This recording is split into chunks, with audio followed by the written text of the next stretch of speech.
Sebenarnya kalau diperhatiin dan kalau kita perhatiin di seluruh dunia, orang tuh sholatnya sebenarnya beda-beda ya caranya gitu, kayak beda gitu. Ada yang tangannya di sini, ada yang tangannya di bawah, ada yang tangannya di perut, dan apa namanya gerak-gerak. Ya, ada yang geraknya gini, ada yang geraknya gini, ada yang nggak gerak sama sekali, ada yang dibuka, ada yang ditutup. Itu sebenarnya ekspresi atau apa? Iya, baru mau nanya. Itu sebenarnya aturan yang beda, ekspresi, faktor budaya. Dan seperti apa? Yang sudah pasti Rasul mengatakan sholat seperti kalian lihat aku sholat. Berarti ketika ada orang kemudian tangannya di kuping, berarti dia pernah lihat Rasul tangannya di kuping. Ketika ada orang lihat tangannya, ada orang sholat tangannya di bawah sejajar dengan bahu, berarti dia pernah lihat Rasul sholatnya sejajar dengan bahu. Begitu pula ketika orang bersedekap di dada, berarti dia pernah lihat Rasul begitu.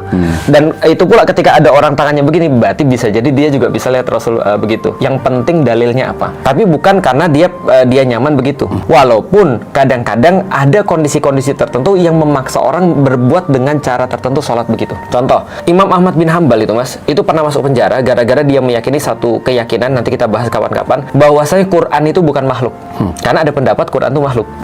Nanti kita bahas tuh. Nanti apa konsekuensi kita bahas. Nah, karena dia terus kemudian nggak setuju dan bertentangan dengan rezimnya pada saat itu ada, maka dia dihukum dicambuk sampai tangannya nggak bisa diangkat mas. Karena ininya udah putus nih, akhirnya dia harus begini sholatnya. Nah, ketika terus kemudian dia sholatnya begitu, murid-muridnya mungkin ngelihat dia begitu, akhirnya berbuat begitu juga. Kadang-kadang aku misalnya, nggak usah Imam Ahmad bin Hambal terlalu jauh, aku sholatnya nggak seperti orang-orang kalau mas lihat pas tahiyat akhir, kakinya disilangkan begitu kayak pantatnya sebelah kiri terus nempel. Aku nggak gitu, karena aku sakit pinggang. Kalau aku melakukan itu sakit banget bagi aku. Maka kakiku kayak biasa, kayak orang-orang yang bersila biasa. Nah, itu aku. Nah, itu ada beberapa orang karena keterbatasan fisik ya, yang nggak bisa begitu. Tapi kalau normalnya, apapun yang menurut mas paling nyaman di antara perbedaan variasi itu boleh dilakukan. Sebenarnya yang nggak konsisten berarti Rasulullah nggak sih? Kalau misalnya ada yang pernah ngeliat begini, ada yang pernah ngeliat begini, ada yang pernah ngeliat gini, ada kemungkinan. Betul, bukan ada kemungkinan. Dalam hal itu Rasulullah memang tidak mematok satu konsistensi dalam gerakan sholat. Supaya apa mas? Memudahkan orang.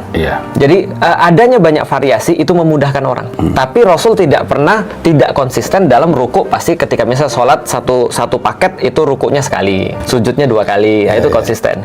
Nah, tapi kalau dalam hal itu memang tidak beliau konsistenkan dengan cara begitu, sehingga ada sahabat yang ngelihat begini, ada yang sahabat melihat di atas ini, ada sahabat yang melihat ketika misalnya telunjuknya digerakkan begini, ada yang bilang bukan digerakkan tapi digerak-gerakkan. Ada yang digerak-gerakkan, ada yang digerakkan. Nah, artinya itu perbedaan sesuatu yang menurutku perbedaan minor, tapi sebenarnya semua sama-sama sholat. Variasi-variasi itu menurutku memudahkan sih, dan sebagai rahmat Allah bagi hamba-hambanya.